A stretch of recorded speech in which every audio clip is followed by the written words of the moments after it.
الحمد لله نحمده ونستعينه ونستغفره ونؤمن به ونتوكل عليه ونعوذ بالله من شرور أنفسنا ومن سيئات أعمالنا من يهده الله فلا مضل له ومن يضلل فلا هادي له ونشهد أن لا إله إلا الله وحده لا شريك له ونشهد أن سيدنا وحبيبنا ومولانا محمدا عبده ورسوله أما بعد فأعوذ بالله من الشيطان الرجيم بسم الله الرحمن الرحيم إن الصلاة كانت على المؤمنين كتابا موقوتا وأيضا قال حافظوا على الصلوات والصلاة الوسطى وقوموا لله قانتين وقال رسول الله صلى الله عليه وسلم أول ما يحاسب به العبد يوم القيامة الصلاة أو كما قال النبي صلى الله عليه وسلم سبحانك لا علم لنا إلا ما علمتنا إنك أنت العليم الحكيم সকলে দরুদ ইব্রাহিম পড়ি আল্লাহুম্মা সাল্লি আলা মুহাম্মাদিন ওয়া আলা আলি মুহাম্মাদ কামা সাল্লাইতা আলা ইব্রাহিম ওয়া আলা আলি ইব্রাহিম ইন্নাকা হামিদুম মাজিদ আল্লাহুম্মা বারিক আলা মুহাম্মাদ ওয়া আলা আলি মুহাম্মাদ কামা বারাকতা আলা ইব্রাহিম وعلى آل إبراهيم إنك حميد مجيد محترم حاضرين الله رب العالمين বলেন হাফিজু আলা সালাওয়াতি ওয়াস সালাতিল উসতা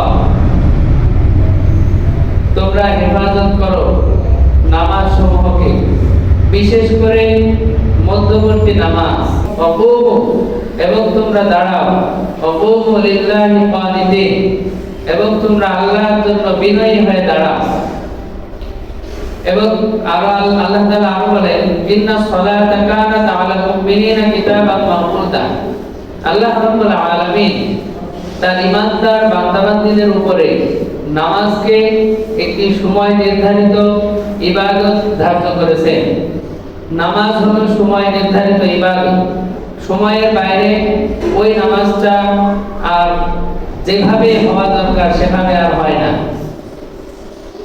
এরকম অনেকগুলো আয়াতে আল্লাহ রাব্বুল আলামিন নামাজের কথা বলেছেন রাসূলুল্লাহ সাল্লাল্লাহু আলাইহি ওয়াসাল্লাম তার পবিত্র হাদিসের মধ্যে ইরশাদ করেছেন আউয়ালু মা ইউহাসাবু বিহিল আবদু ইয়াওমাল কিয়ামাতিস সালাহ কিয়ামতের দিন সর্বপ্রথম আল্লাহ রাব্বুল আলামিন বান্দার কাছে যে আমলের হিসাব চাইবেন সেটা হলো নামাজ সর্বপ্রথম নামাজের হিসাব আমাদেরকে দিতে হবে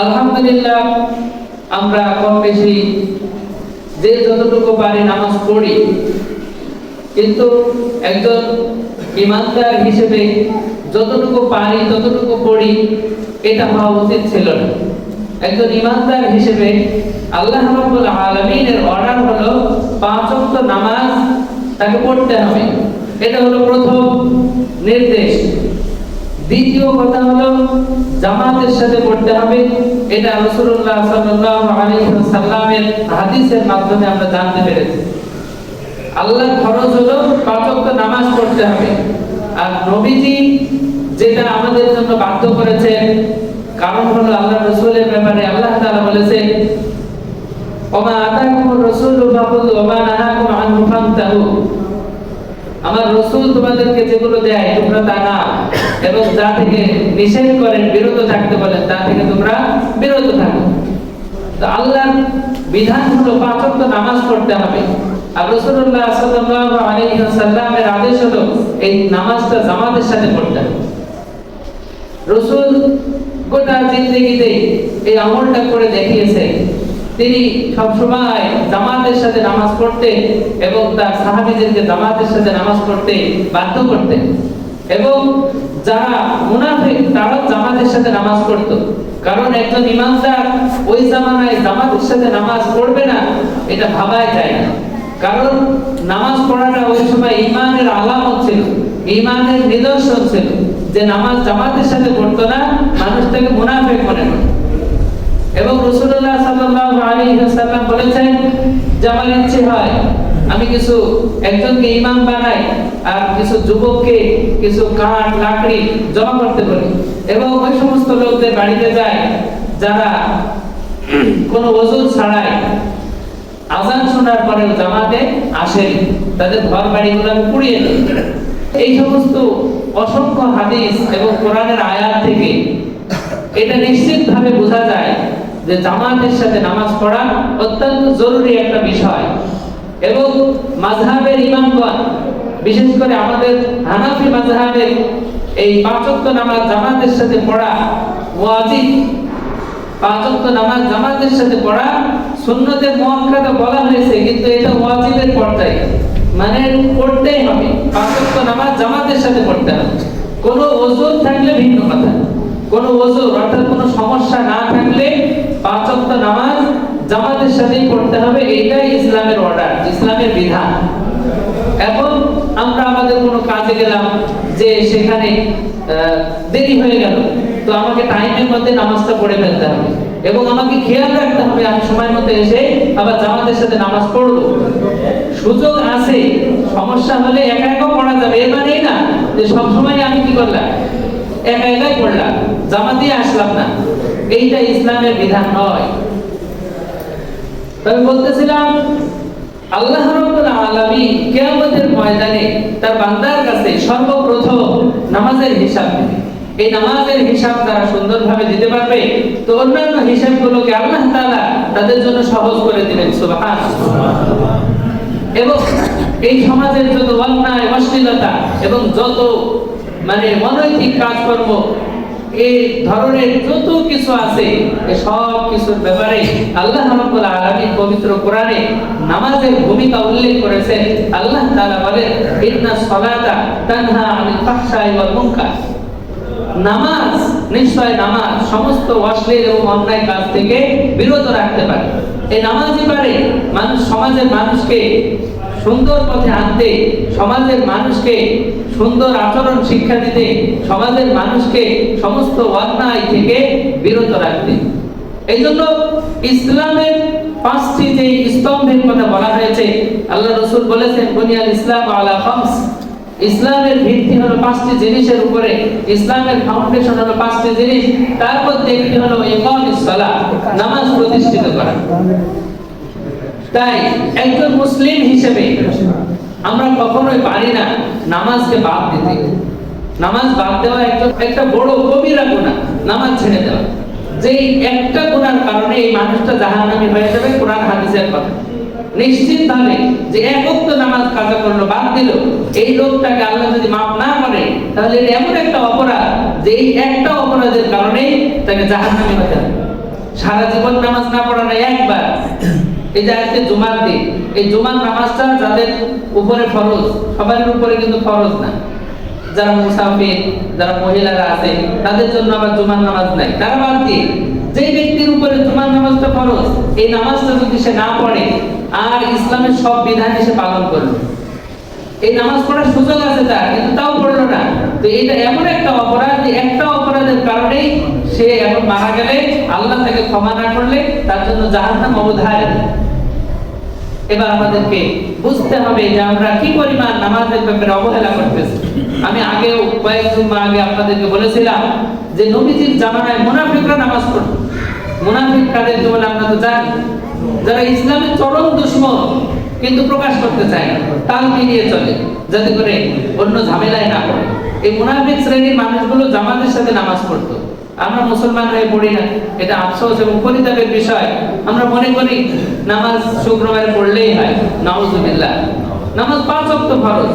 আল্লাহ রাব্বুল আলামিন দিনে রাতে কয় ওয়াক্ত নামাজ ফরজ করেছেন? 5 ওয়াক্ত।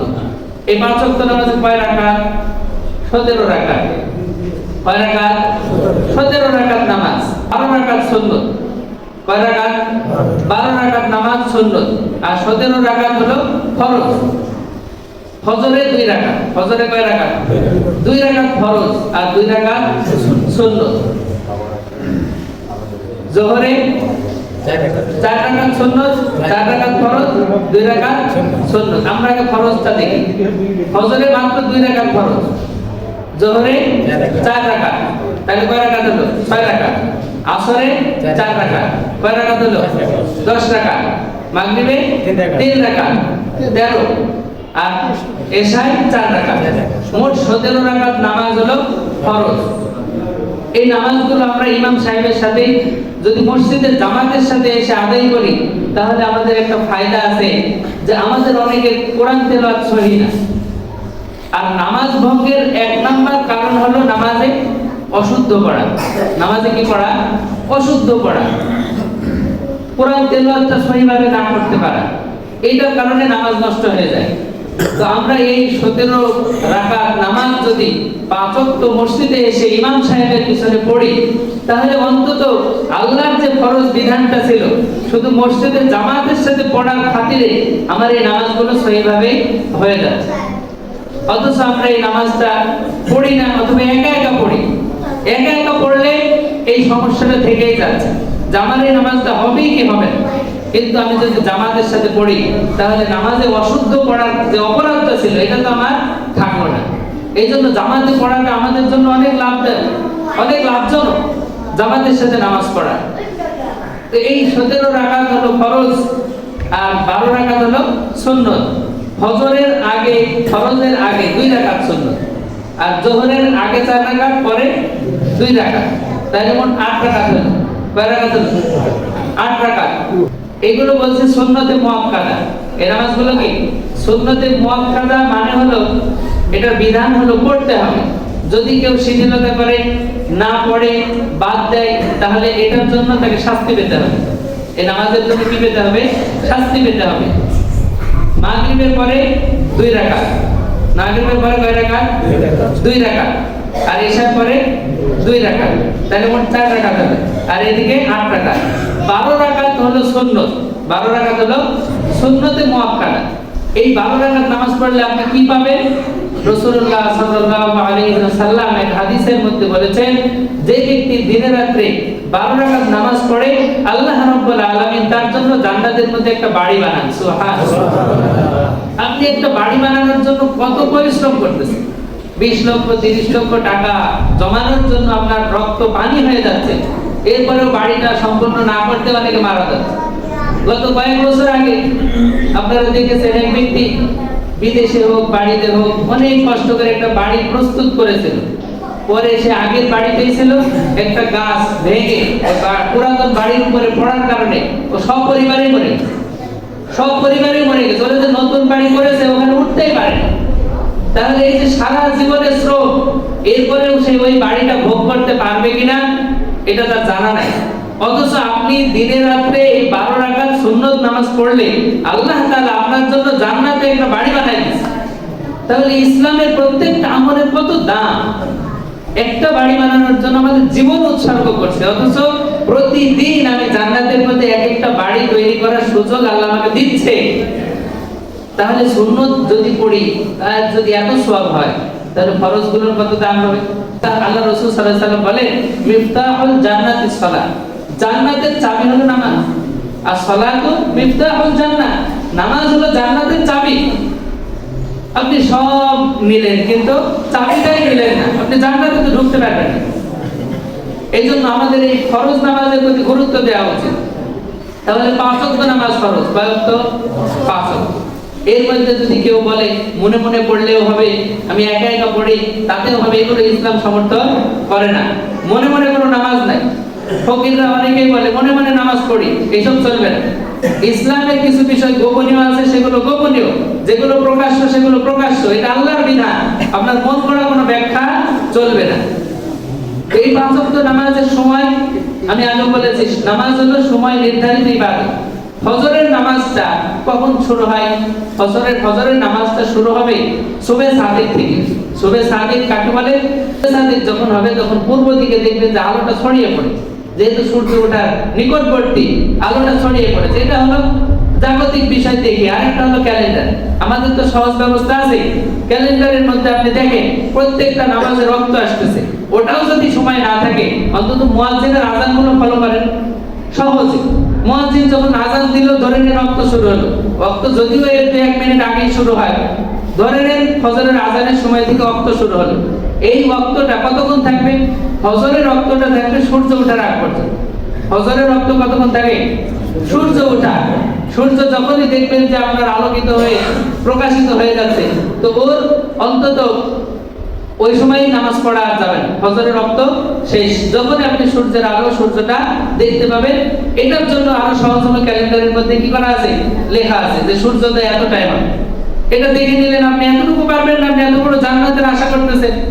তো এটা দেখে নিলে ফজরের নামাজ, মুয়াজ্জিনের আযান থেকে সূর্য ওঠা কত সুন্দর। যে কোনো মানুষ এর জন্য বিশাল শিক্ষিত হওয়া লাগবে না, যে কোনো সাধারণ মানুষ এটা বুঝতে পারবে। যেদিকে মুয়াজ্জিনের আযান, ওদিকে সূর্য ওঠা। আপনার তো পেরেশানির কিছু নাই। তো আপনি ঘুমিয়ে আছেন, জাগতে পারেন নাই, যখন উঠেছেন তখন দেখেন সূর্য উঠেছে কিনা। না উঠলে তাড়াতাড়ি ওযু করে আপনি 2 রাকাত নামাজ পড়ে ফেলেন, যদি সময় কম থাকে। যদি বেশি থাকে তাহলে সুন্নতটাও পড়েন।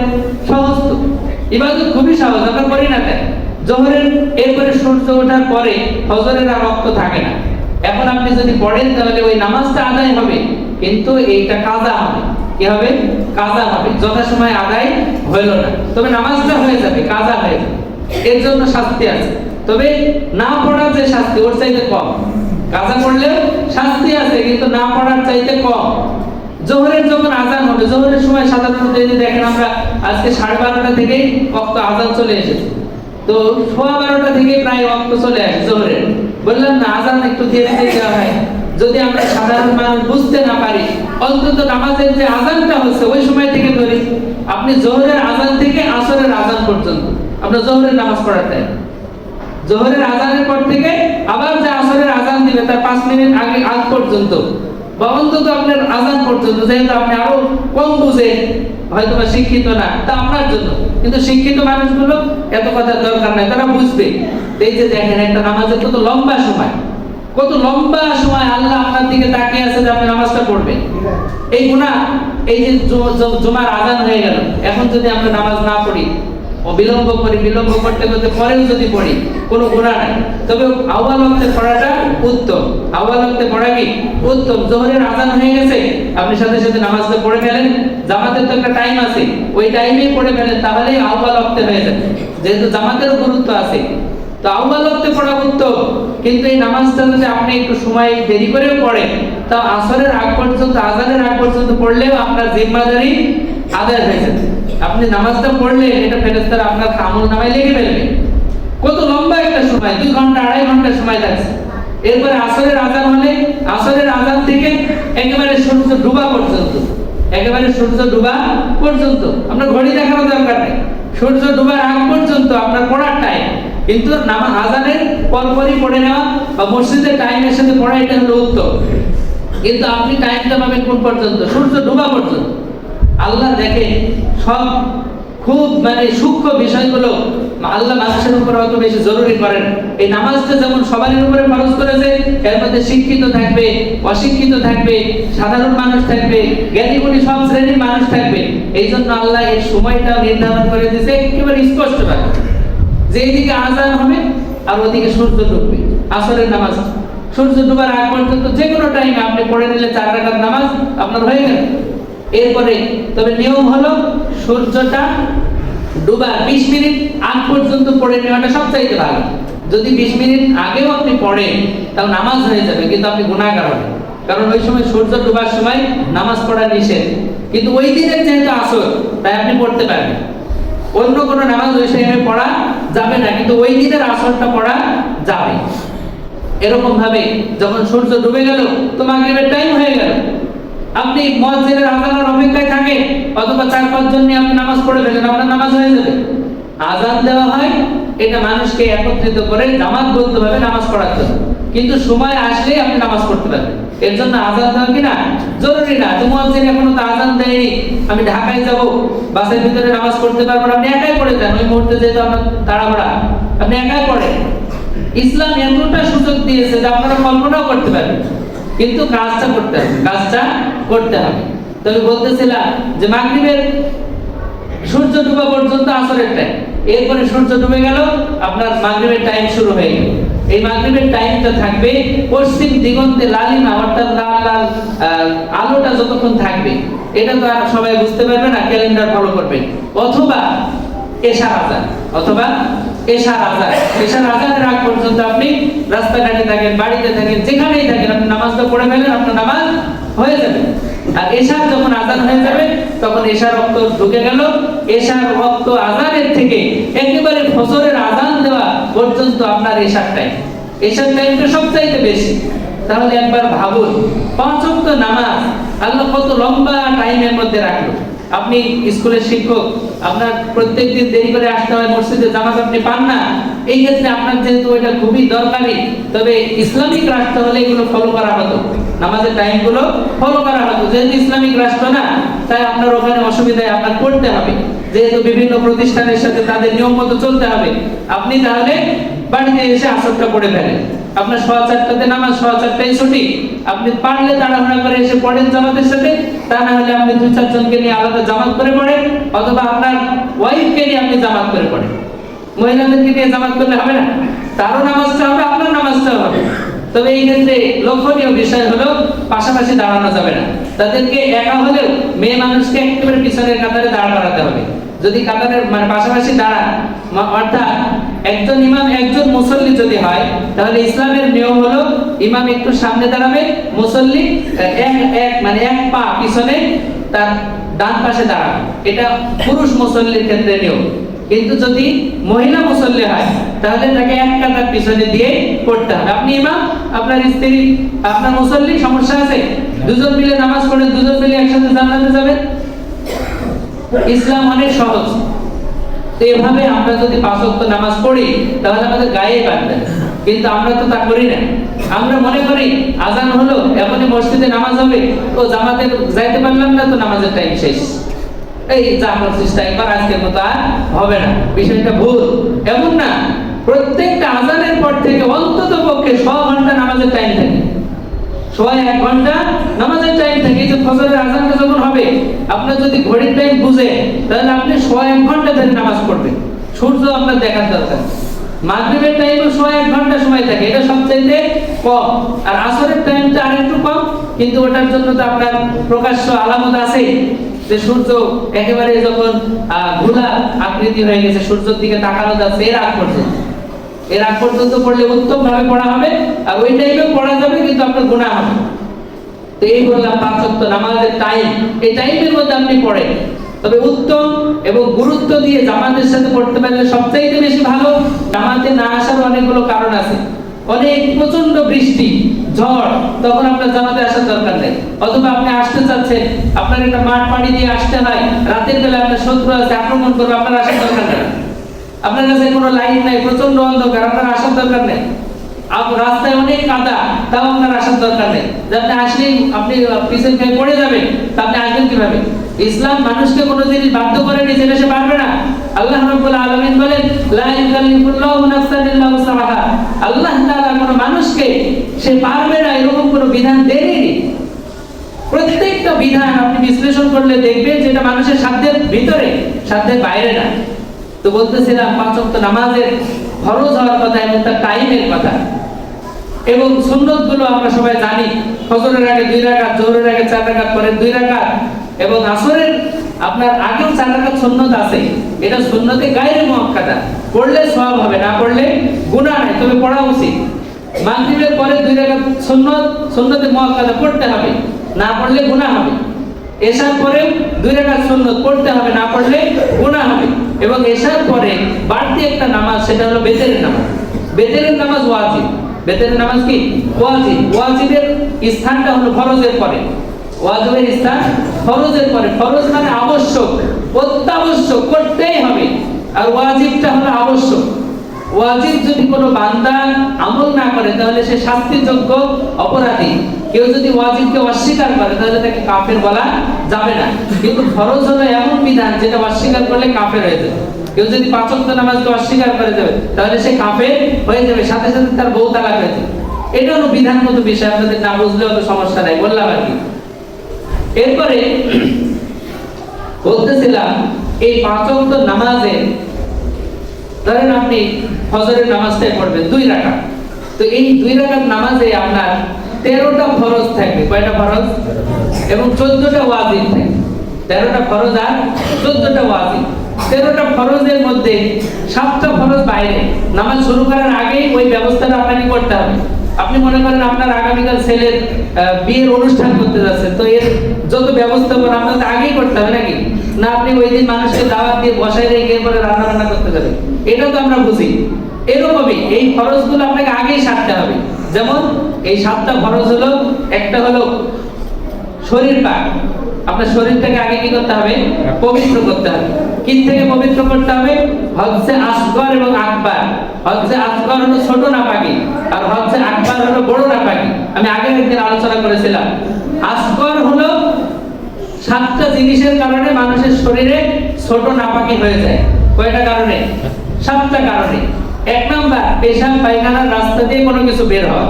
2 নাম্বার মুখ ভরে বমি হওয়া, মুখ ভরে বমি হওয়া। 3 নাম্বার থুতুর সাথে রক্তের পরিমাণ সমান বা বেশি হওয়া।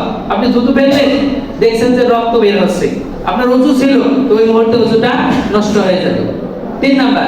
4 নাম্বার হলো শরীরের যে কোনো জায়গা থেকে, পেশাব পায়খানার রাস্তা জরুরি না, যে কোনো জায়গা থেকে রক্ত, পুজ, পানি বের হয়ে গড়ায় পড়া, মানে একটু সরে যাওয়া। নিজের জায়গায় থাকলে কিন্তু আপনার ওযু ছুটবে না। ফোড়া হয়েছে, পরবর্তীতে পুজ দেখা যাচ্ছে, তাহলে আপনার ওযু কিন্তু ভাঙবে না। যখনই ওখান থেকে বের হয়ে একটু সামান্য সরে শরীরের অন্য জায়গায় চলে যাবে তখন ওযুটা ভেঙে যাবে। কয়টা হলো? 4টা। 5 নাম্বার হলো ঘুমিয়ে যাওয়া। 5 নাম্বার কি? ঘুমিয়ে যাওয়া। আপনি সেটা শুয়ে হোক, বসে বসে ঘুমানোর মধ্যে একটু ব্যাখ্যা আছে। শুয়ে, চিত হয়ে, কাঠ হয়ে, হেলান দিয়ে এভাবে ঘুমিয়ে গেলে আপনার ওযুটা নষ্ট হয়ে যাবে। 5 নাম্বার। 6 নাম্বার হলো পাগল, মাতাল, বেহুশ, অচেতন। এই সবগুলো যদি মানুষের যে কোনো একটা, সবকিছু ঠিক ছিল, বেহুশ হয়ে গেছে, তাহলে তার ওযুটা আর থাকবে না। কয় নাম্বার হলো? 6 নাম্বার। 7 নাম্বার হলো নামাজে দাঁড়িয়েছে 2 বন্ধু, হাসাহাসি শুরু করে অট্ট হাসি দিয়ে ফেলছে, যেটা আওয়াজ করে হাসা বলে, তাহলে তার ওযুটা ভেঙে যাবে। আপনি যে কোনো মুহূর্তে এই 7টা বিষয় আপনার কাছে পাওয়া গিয়েছে কিনা আপনি যাচাই করবেন। এই 7টা বিষয় আপনার শরীরে বর্তমানে পাওয়া গেছে কিনা। যে আপনি একটু পেশাব করে আসলেন, তাহলে তো একটা পাওয়া গেল, বাথরুম করে আসলেন, পাওয়া গেল। তো এই কারণগুলো পাওয়া গেলে আপনাকে সাথে সাথে কি করতে হবে? ওযু করে নিতে হবে, নামাজ পড়তে হবে। নামাজ না পড়লে আর ওযুর দরকার নাই। তাহলে এই 7টা জিনিস থেকে আপনার শরীরটা পাক আছে কিনা এটা আপনাকে দেখতে হবে।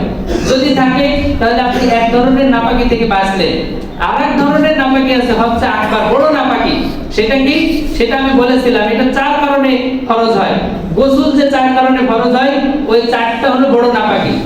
1 নাম্বার হলো আপনার বীর্যপাত হওয়া। বীর্যপাত হওয়া, এটার কারণে গোসল ফরজ হয়ে যায়। আরেকটা হলো স্ত্রীর সাথে মেলামেশা করার কারণে। এই 2টা পুরুষ নারী উভয়ের ক্ষেত্রে পাওয়া যায়। আর 2টা মহিলাদের ক্ষেত্রে, একটা হলো হাইজ থেকে পবিত্র হলে, আর একটা হলো নেফাস থেকে পবিত্র হলে। এই 4টা হলো বড় নাপাকির কারণ। এই 4টা থাকলে ওযু আপনি 1000 বার করলেও হবে না। এই 4টা থেকে আগে পাক হতে হবে। গোসলের ওয়াজিব ফরজ গোসল করার জন্য 3টা ফরজ। কয়টা ফরজ? 3টা ফরজ। মুখে পানি দিয়ে ভালোভাবে কুলি করতে হবে, নাকে পানি দিতে হবে, আর সারা শরীর ধুয়ে ফেলতে হবে। এক্ষেত্রে আগেও বলেছিলাম, কোনো একটা জায়গাও যেন শুকনা না থাকে। কোনো জায়গায় চুইংগামের আটা হোক, কাঁঠালের আটা হোক, লেল বালিশ হোক, লিপস্টিক হোক, যাই থাকুক, মহিলা পুরুষ, এগুলো তুলতে হবে। তুলে ওই জায়গায় পানি পৌঁছাইলে আপনি পবিত্র। এখন ওই 7টা কারণ যদি পাওয়া যায় তাহলে ওযু করতে হবে, তা নাহলে আর ওযু করা লাগবে না। তো প্রথম 1 নাম্বার হলো শরীর পাক। শরীরটা পাক হতে হবে বড় নাপাকি থেকে এবং ছোট নাপাকি থেকে। একটা শরীর পাক, 2 নাম্বার কাপড় পাক। 2 নাম্বার কি? কাপড় পাক। 3 নাম্বার হলো আপনার নামাজের জায়গা পাক। যেই জায়গাটাতে আপনি নামাজ পড়বেন ওই জায়গায় আপনার ছেলে পেশাব করেছে কিনা দেখতে হবে, কুকুর উঠে পেশাব করেছে কিনা দেখতে হবে, মানে না পাক তো হবে না, তাহলে জায়গা পাক। 4 নাম্বার হলো সতর ঢাকা। সতর ঢাকা মানে নাভি থেকে হাঁটু পর্যন্ত, হাঁটুর নিচ পর্যন্ত এই অঙ্গটুকু আপনার বের হয়ে আসে কিনা দেখতে হবে। আমি আগেও জুমায় বলেছিলাম অনেকে শক্ত টাইট প্যান্ট পরে, যে যার কারণে ও সেজদায় গেলে পিছন থেকে সরে যায়। সরে যাওয়ার পরে যদি এমন হয় যে নাভির যে এরিয়াটা আছে ওই এরিয়ার সামনে হোক পিছনে হোক যে কোনো জায়গা থেকে যদি আপনার কাপড়টা সরে যায় আর আপনি যদি সেজদায় গিয়ে পড়ে থাকেন তাহলে নামাজের যে ফরজ সেটা তো থাকলো না, তাই নামাজটাও নষ্ট হয়ে যাবে। তাহলে সতর ঢাকা। 4 নাম্বার কি? সতর ঢাকা। 5 নাম্বার হলো আপনার 1 নাম্বার শরীর পাক, কাপড় পাক, নামাজের জায়গা পাক, সতর ঢাকা, কিবলামুখী হওয়া, অর্থাৎ পশ্চিম দিকে আপনার চেহারাটা, সিনা, বুকটা আছে কিনা। যদি অন্যদিকে ঘোরানো থাকে তাহলে কিন্তু নামাজ হবে না। কিবলামুখী হওয়া। 6 নাম্বার হলো নিয়ত করা। 6 নাম্বার কি হয়? নামাজ। কি নামাজ পড়ছেন? ফজর, যোহর, আসর, মাগরিব, এশা, জুমা, কি এটা কি সালাতুল জানাজা, কোন নামাজ পড়ছেন এটা নিয়ত করতে হবে। 7 নাম্বার হলো নামাজের সময় হওয়া। নামাজের সময় হয়, এটা হলো বাইরের ফরজ। ভিতরের ফরজ হলো 6টা। নাম্বার 1 তাকবীরে তাহরিমা বলা, অর্থাৎ আল্লাহু আকবার, হাত তোলাটা সুন্নাত। আপনি মুখে মুখে যদি বলেন আল্লাহু আকবার, আপনার নামাজ শুরু হয়ে গেল। এই তাকবীরে তাহরিমা বলা ফরজ।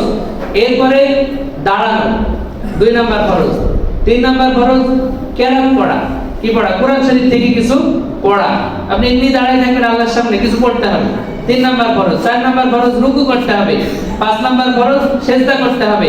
6 নাম্বার ফরজ আপনার নামাজের শেষে একটা বৈঠক করতে হবে। যদি 2 রাকাত নামাজ হয় তাহলে তারপরে শেষে যেটা বৈঠক এটা ফরজ। 4 রাকাত নামাজ হলে শেষের বৈঠকটা ফরজ। এই হলো 6টা ফরজ। তাহলে নামাজের আগে 7টা ফরজ, নামাজ শুরু করার পরে থেকে শেষ করা পর্যন্ত 6টা ফরজ। এই ফরজগুলো লক্ষ্য করে আমাদেরকে কি করতে হবে? নামাজ আদায় করতে হবে। এবং আমি ওয়াজ শুনলাম আর কাঁদলাম, এই কান্দনে কিন্তু কাজ হবে না। আপনাকে আমলে আসতে হবে। কিসে আসতে হবে? আমলে আসতে হবে। আপনি কান্নাকাটি করে মাহফিল থেকে বাড়িতে এসে ঘুমায় ফজর কাজা করলেন, এই কাজের কোনো কাজ নাই।